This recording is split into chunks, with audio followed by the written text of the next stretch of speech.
Perkenalkan, kami dari kelompok 3 kelas B2. Kami akan mempresentasikan tentang tugas das 6, yaitu Self-Sufficient Neighborhood Post-COVID-19 yang terletak pada Desa Intaran. Desa Intaran, kawasan permukiman sekitar Pasar Intaran, terletak di Desa Senurkauh, Kecamatan Denpasar Selatan. Desa Sanurkauh memiliki luas 3,86 km persegi yang terdiri dari sawah seluas 130 hektar, pekarangan seluas 208,63 hektar, tegalan atau umo yang seluas 15 hektar, perkebunan 6 hektar, dan lain-lainnya yaitu 26,37 hektar. Populasi penduduk Desa Sanurkauh berjumlah 14.628 orang yang terdiri dari balita yang berumur 0 sampai 4 tahun berjumlah 1.233 jiwa, yang berumur 5 sampai 9 tahun berjumlah 1.207 orang jiwa. Untuk anak-anak yang berumur 10 sampai 14 tahun berjumlah 1.121 jiwa. Dan untuk remajanya yang berusia 15 sampai 19 tahun berjumlah 1.069 jiwa. Untuk dewasanya yang dari umur 20 sampai 59 tahun berjumlah 9.202 jiwa. Dan untuk lansianya yang usia 60 sampai 75 tahun ke atas berjumlah 796 jiwa. Untuk datanya, kami mendapatkan sumber dari denpasarkota.bps.go.id.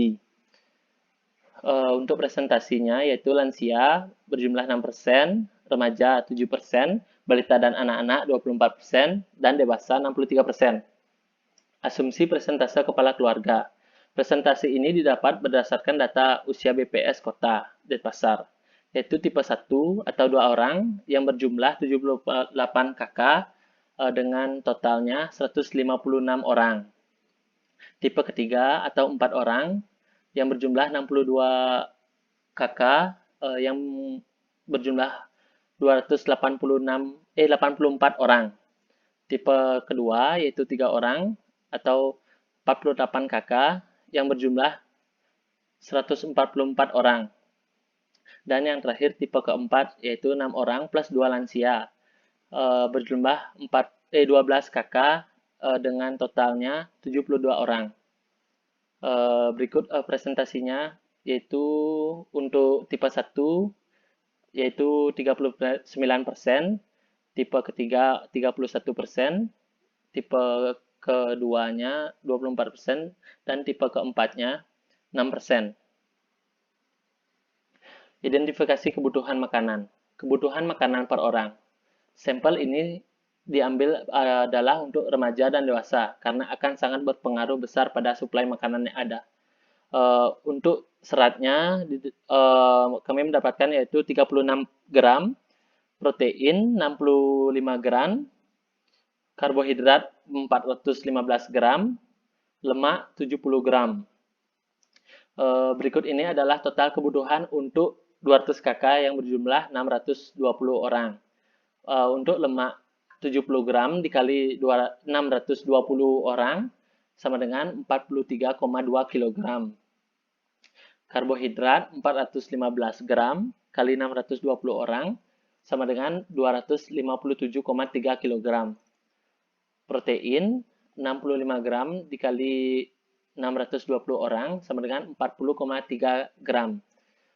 Dan untuk serat 36 gram kali 620 orang sama dengan 22,3 kg. Untuk kebutuhan air bersih. Kebutuhan air bersih minimum untuk satu orang adalah 70 liter. Kebutuhan ini didapat untuk masing-masing kepala keluarga. Untuk tipe KK4 yaitu membutuhkan 420 liter. Untuk KK tipe 3 membutuhkan 280 liter. Dan untuk KK2 eh, membutuhkan 210 liter, dan yang terakhir KK1 membutuhkan 140 liter. Dan total kebutuhan minimal air bersih untuk 200 kakak adalah 43.400 liter. Berikut ini adalah persentase pemeluk agama berdasarkan sumber dari data BPS Kota Denpasar. Nah, data ini akan dijadikan pedoman dalam perhitungan luasan tempat ibadah.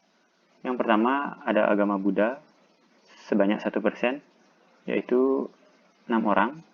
Kristen sebanyak 5% dengan total 25 orang.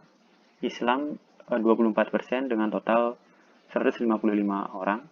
Hindu sebanyak 70% dengan total 434 orang.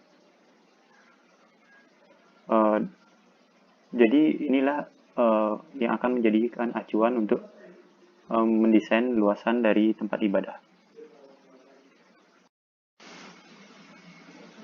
Desain fasilitas umum tempat ibadah pura. Tempat duduk pada pura yang sebelumnya berjarak sangat rapat dan tidak diatur. Tentu dengan adanya COVID-19 ini, desain pura tersebut tentu harus berjarak tempat duduknya, yaitu selebar 1 meter, dengan jumlah tempat duduk yang tidak terlalu banyak, dibuat untuk mengatur 434 orang yang masuk bergantian ke dalam pura. Kemudian pada areal depan pura ditambahkan wastafel untuk menjaga kebersihan tangan para pengunjung pura yang akan melakukan persembahyangan. Selanjutnya adalah desain tempat ibadah masjid. Tempat sholat untuk dibuat dengan ukuran 60 x 80 cm sesuai dengan tanda yang ada di lantai. Sekarang jarak antara pengguna diatur dengan physical distancing berjarak 1 meter. Kemudian di dalam masjid ini terdapat 3 pintu untuk akses masuk sekaligus akses keluar agar tidak terdapat pengguna musala yang membludak. Terdapat tempat wudhu dengan jarak 1,2 meter dan terdapat pembatas dengan bahan akrilik. Kemudian di ruangannya tentu terdapat bukaan jendela dan ventilasi. Tentunya untuk sirkulasi udara agar dapat berjalan dengan lancar. Kemudian di pintu masuk masjid ada area wastafel.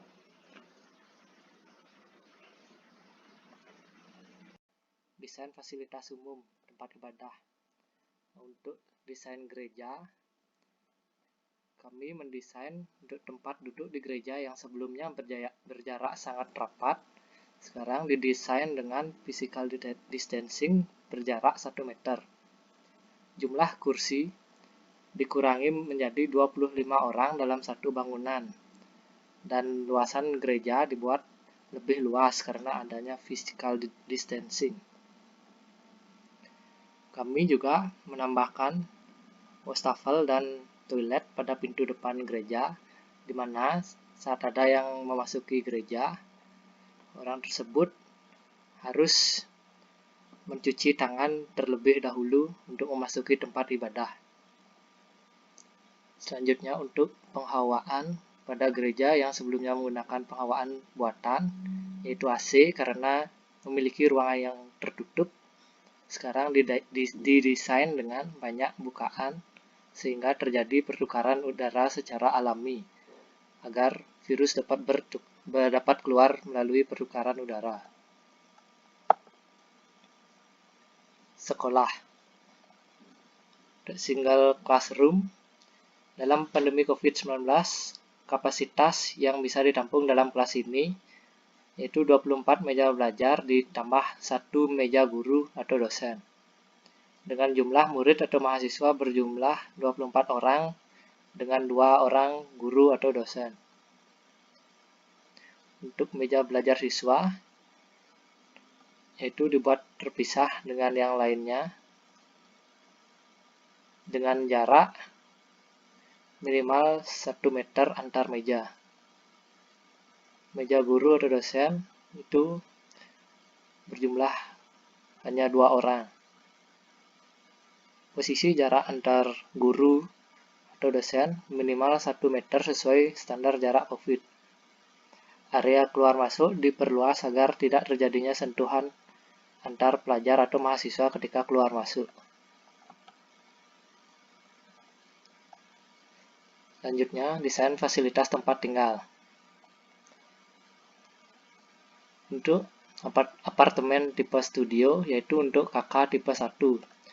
Fasilitasnya yang tersedia yaitu 1 kamar tidur, 1 kamar mandi, 1 studio, yaitu dapur, ruang tamu, dan keluarga. Luasnya 42 meter persegi. Kamar apartemen tipe ini pada pintu masuk didesain dekat dengan kamar mandi atau wastafel, bertujuan agar pemilik kamar atau tamu yang datang mencuci tangan atau membersihkan dirinya terlebih dahulu sebelum menuju ke ruangan lain di kamar mandi. Tipe apartemen 2 kamar tidur. Tipe ini yaitu untuk KK tipe 2 dan 3. Fasilitasnya yaitu 2 kamar tidur, 1 kamar mandi, 1 studio yaitu dapur, ruang tamu, dan ruang keluarga. Memiliki luas 70 meter persegi. Untuk kamar apartemen tipe ini juga sama. Pintu masuk didesain dekat dengan kamar mandi atau wastafel. Tujuannya sama, yaitu agar pemilik kamar atau tamu yang datang mencuci tangan atau membersihkan dirinya terlebih dahulu sebelum menuju ke ruangan lain. Selanjutnya, tipe apartemen 4 kamar, yaitu untuk KK tipe 4. Fasilitasnya yaitu 4 kamar tidur, 2 kamar mandi, 1 studio, yaitu dapur, ruang tamu, dan ruang keluarga. Memiliki luas 90 meter persegi. Semua kamar apartemen, semua tipe itu sama. Itu pada pintu masuk didesain dekat dengan kamar mandi. Tujuannya juga sama. Jika ada tamu atau pemilik kamar yang datang, ia harus mencuci tangan atau membersihkan dirinya terlebih dahulu sebelum menuju ke ruangan lain. Sekian presentasi dari kelompok kami. Saya tutup dengan Parama Santi.